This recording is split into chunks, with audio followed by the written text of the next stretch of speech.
I bought an apartment during a market slump, $30,000 below what others had paid for the same layout. I had just finished moving in when Linda Carver, the neighbor across the hall, stormed over. Same unit, same building, yet you paid $30,000 less than we did. You need to make up the difference. I froze for a second. She took it as fear and raised her voice. If you had the guts to snap it up cheap, you'd better be ready to compensate the rest of us. Otherwise, don't expect to live here in peace. I looked at her, so self-righteous it was almost absurd, and I laughed. I had just been discharged from a psychiatric hospital. Threaten me? If anyone wasn't going to live in peace, it was her. I stared at the middle-aged woman with tight curls who had just barged through my door, demanding I pay her $30,000 to make up the difference. All the excitement of finally buying a place vanished. Ma'am, volatility in housing prices is just how the market works, I said, keeping my voice as steady as I could. The previous owner needed a quick sale, and I happened to catch it. That has nothing to do with you. She stepped closer, her voice turning sharp. How does it have nothing to do with me? Same layout, same building, so why did you pay $30,000 less than I did? Annoyance simmered under my skin. I remembered what the doctor told me when I was discharged. When conflict comes up, take a deep breath first, then reason it out. I took a slow breath. For you, the market was at its peak when you bought your unit. When I bought mine, prices had dropped. That's not on me.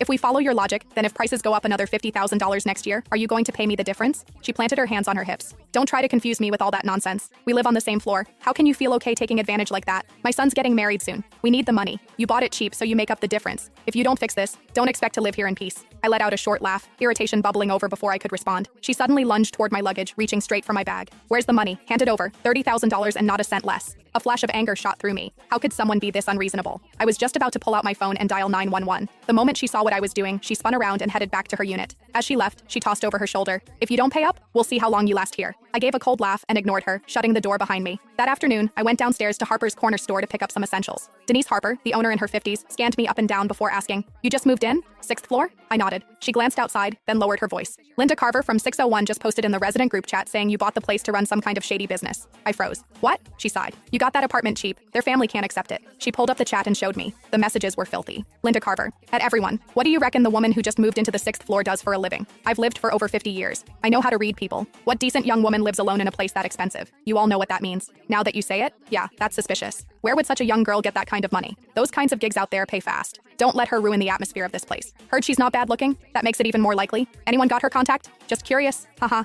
not gonna do anything. Denise shook her head. They drove out the last person who lived in your unit the same way. Even calling the police didn't help. They won't cross the line. They just make your life miserable every single day. As she handed me my things, I asked her to add me to the group chat. Sweetheart, just between us, if you can tolerate it, then tolerate it. Otherwise, leave as soon as you can. I took my things from her, holding back my irritation, and thanked her. Well, I wasn't afraid. I had just spent my entire savings on that apartment. Leave? I let out a silent, cold laugh. It was the first time I'd ever heard of someone trying to force a psychiatric patient out of her own home. When I got back upstairs, I saw a plastic bag hanging from my doorknob. Inside was a dead rat. There was a note in the bag. "This is the first time. Next time it'll be alive." I scoffed, tied the bag shut, and tossed it right back at Linda's door. I dealt with plenty of rats before.